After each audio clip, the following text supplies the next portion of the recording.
Photographers are not good people. I think we all know that. It's because they press buttons, and I've only ever seen bad things happen when people do such things. Nuclear missile launches, for example, turning the safety off of your gun.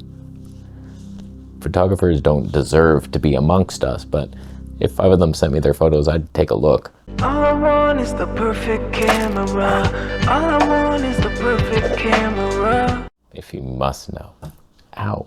Sony ZV-E1, Voigtlander 35mm 1.2. Somewhat in focus. Low ISO, just for the heck of it. 160 in S-Log3. Take that. Dynamic range. So if you want to be on the show, email cameraconspiracies@disciples.com. A good photo, please, or you'll make my Hall of Shame, which is a new thing coming in this episode. I'll do 5 photos, reviewing them, telling you what to do better, replacing you with a better AI version, and then at the end, 5 terrible photos that I had to delete up to this point. They didn't even make it on this show. That's how bad they were. It's not bad. It's not the worst shot on earth. I feel like I've been to that exact place on the Leslie Spitz, the locals call it. You got things flying, cormorants perhaps, if not ducks. You didn't cover the tower. Which of the 90 photos you took had those? Yeah, wait for the gap. I hope you get hit by a truck. It's okay, but all this stuff at the bottom is very distracting with all your logs. Why'd you place all those logs in that frozen lake? Oh, you suck at this. It's an okay shot for an iPhone. You didn't bother bringing a good camera out, so you're like, oh, whatever. Oh, snap it with my phone. Didn't even turn it into landscape mode. Oh, you not good. So here's the reality. What you do is not hard. You're easily replaced. I just, okay, CN Tower in the background, Toronto skyline, flying kittens, instead of your bullshit birds, no distracting logs. We just have flying kittens. I don't know that they look like they're flying, they're just kind of leaping, but whatever. And there's hawks in the background. It's a beautiful shot at night, dark and mysterious. I braved the night sky. So like side by side, which photo would I print for my home? Not yours, you stupid iPhone bitch. Trying to suggest I get a Mac Mini. I built a new PC. You suck at this. Awkward. I don't know what I'm witnessing. No one brings a saxophone to a cafe, a diner. Where are you even? What are you doing here? Why did you... Hey, can I take your photo, sir? Are you with him or did you just see him? Why does he have that? Leave that thing at home or go to a concert. This was shot on a Mamiya C330. Like anyone knows what that is.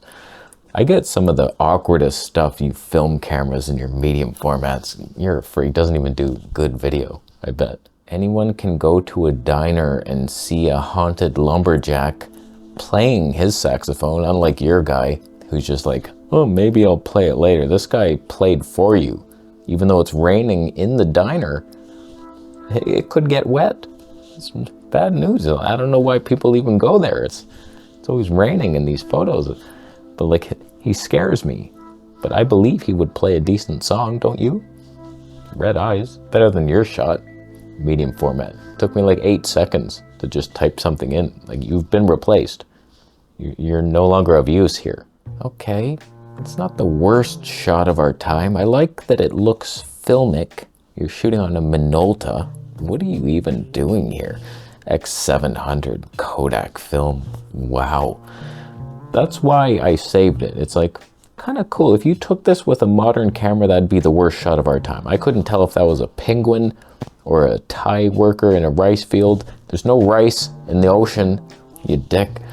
God, that's why you got fired. You're not even bringing rice home. It's just sand. You can't boil sand and serve it to a family.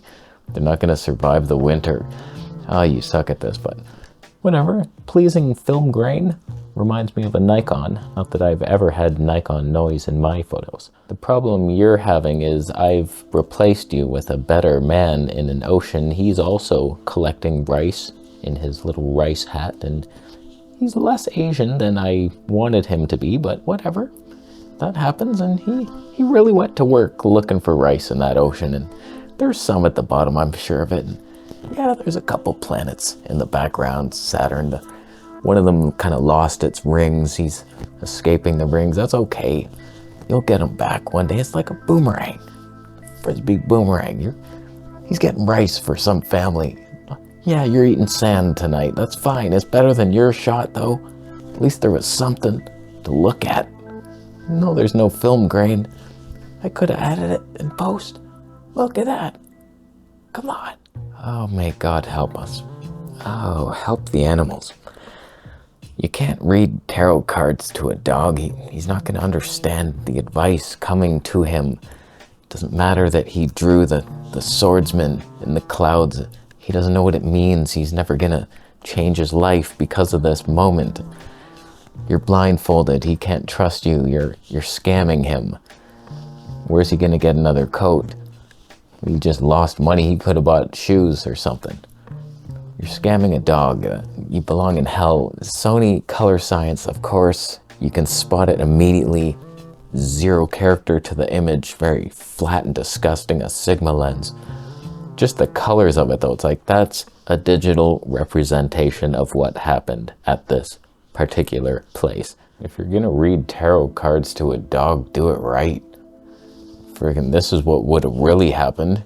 He reads the card, oh, here's the Joker. And the dog's like, what? Bites his neck. Guy's sleeping now. Forever.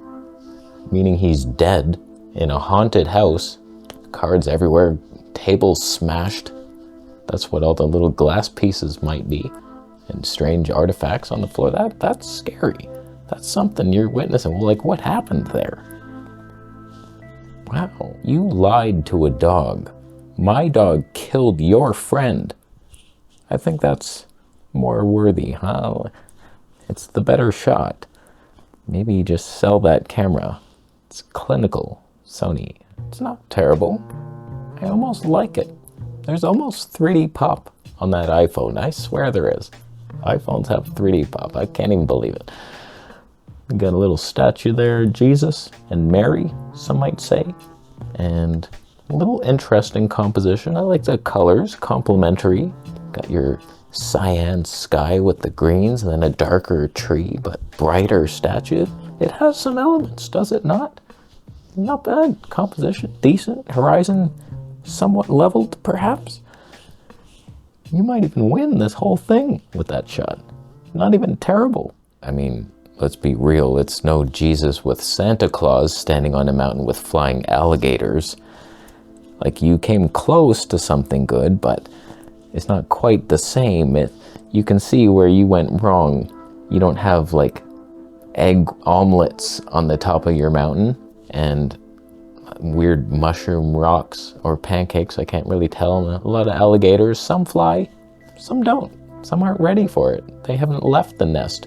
They want to hang with my man Jesus and Santa. And so, like, they're hanging. Is Santa standing on him a little bit? Yeah, whatever. Yeah, he is fat. He's lost some weight, though, has he not? It's better than your shot. Your shot was okay, but come on, like, you got planets and a sun, starry sky.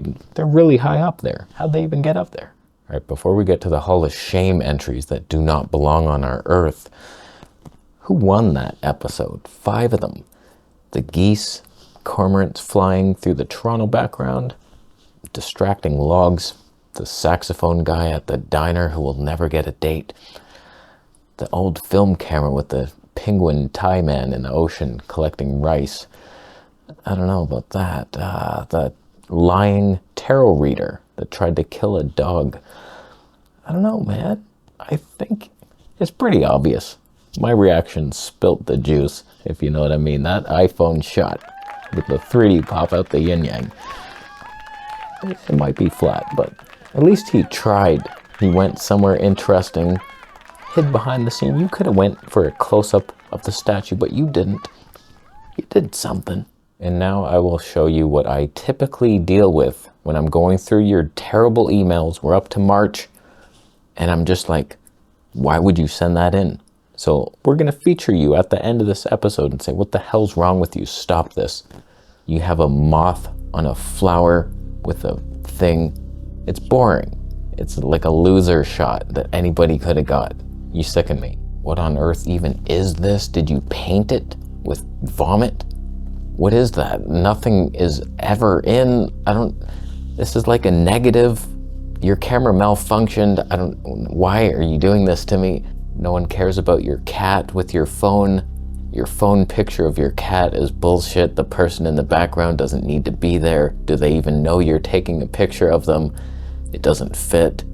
It's time for you to shut your mouth, is according to the clock right there. This shot, very basic, very boring and bland. If you would have stood closer to the telephone tower, you might have got electrocuted and saved us this 14 seconds spot. Right now, you're ruining everybody's life. No colors, Sony camera probably, if not a phone. You disgust me. And last one, he said this is literally his door. Like he has a camera in his door for some reason, and a friendly mailman was just trying to deliver his mail, and for some reason this was submitted to a frickin' photo show, a contest. My God, help us all. So that's what I live with every day. Terrible photos that make it on the show, and even worse ones that I have to witness the ineptitude of humanity.